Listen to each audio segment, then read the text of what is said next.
नमस्कार मित्रांनो, आज आपण एक महत्त्वाचा विषय घेऊन आलो आहोत, घर पटकन कसं विकायचं? बऱ्याचदा आपण घर विकायला ठेवतो, पण महिनोन्महिने इन्क्वायरी येत नाही. कधी किंमत जास्त असते, कधी प्रेझेंटेशन कमजोर असतो, तर कधी मार्केटिंगमध्ये उणीव राहते. पण काळजी करू नका, आज मी तुम्हाला एकदम प्रॅक्टिकल आणि स्मार्ट टिप्स देणार आहे, ज्या वापरल्यास तुमचं घर योग्य किमतीत आणि लवकर विकलं जाईल. शेवटपर्यंत नक्की बघा, कारण शेवटी मी एक खास बोनस टिप सांगणार आहे. घर विकण्यामध्ये सर्वात महत्त्वाचा भाग म्हणजे किंमत. जर तुम्ही मार्केट प्राइसपेक्षा खूप जास्त किंमत कोट केली, तर खरेदीदार पहिल्या नजरेतच दूर जातो.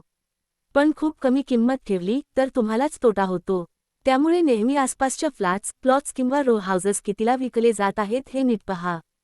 प्रॉपर्टी पोर्टल, ब्रोकर किंवा ॲक्च्युअल बायर्सकडून रेट व्हेरीफाय करा. प्रॅक्टिकल रेट ठेवल्यास एन्क्वायरीज आपोआप येतात.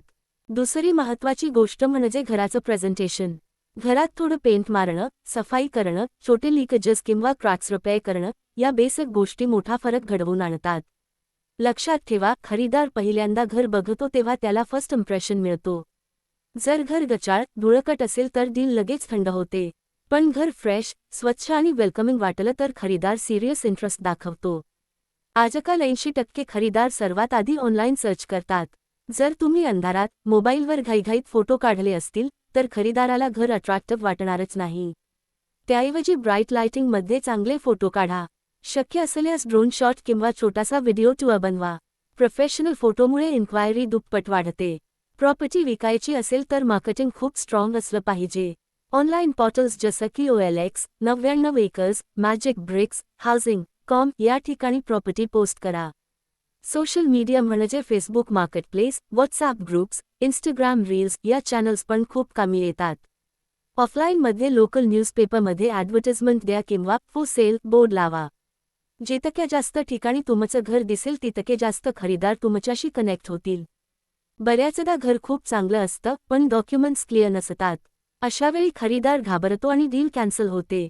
म्हणून सेल डीड, 712 एक्स्ट्रॅक्ट, ना ऑर्डर, टॅक्स रिसीट्स, NOC सगळं व्यवस्थित तयार ठेवा. डॉक्युमेंटेशन क्लिअर असेल तर खरेदीदाराला लगेच विश्वास बसतो आणि तो ॲडव्हान्स देण्यास तयार होतो. कधी-कधी घर विकताना खरेदीदार थोडं बार्गेन करतो. त्यासाठी नेहमी थोडा मार्जिन ठेवून किंमत ठेवा. उदाहरणार्थ, तुम्हाला 50 लाख घ्यायचे असतील तर 52 ते 53 क्वोट करा. मग खरेदीदार नेगोशिएट करून 50 वर डील फायनलाइज करतो आणि त्यालाही फायदा झाल्यासारखं वाटतं. नेगोशिएशन पॉझिटिव्ह पद्धतीने हँडल केल्यास डील पटकन फायनलाइज होतो. जर तुमच्याकडे नेटवर्क नसेल किंवा वेळ कमी असेल, तर एक विश्वासार्ह रिअल एस्टेट ब्रोकरसोबत काम करा. ब्रोकरकडे आधीच खरेदीदारांचा डेटाबेस असतो. तो तुम्हाला योग्य बायर जोडतो. हो, त्याला कमिशन द्यावं लागतं, पण प्रॉपर्टी पटकन विकण्यासाठी ते फायदेशीर ठरतं. शेवटी, प्रत्येक घराला एक खास सेलिंग पॉइंट असतो, जसं की वास्तू कंप्लायंट डिझाईन, चांगली पार्किंग, गार्डन व्ह्यू, स्कूल किंवा हॉस्पिटल जवळ असणं. हा सेलिंग पॉइंट खरेदीदाराला दाखवा. लोकांना नेहमी एक्स्ट्रा व्हॅल्यू हवी असते, आणि ती फीचर तुम्ही हायलाइट केल्यास डील पटकन होतो.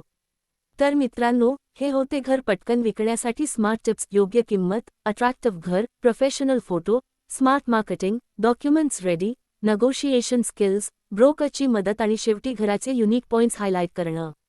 जर तुम्हाला हा व्हिडिओ युजफुल वाटला असेल तर लाईक करा, तुमच्या मित्रांसोबत शेअर करा आणि रिअल एस्टेट संबंधित अजून माहिती मिळवण्यासाठी चॅनल सबस्क्राईब करा. पुढच्या व्हिडिओत भेटूया. दुहेरी अवतरण चिन्ह.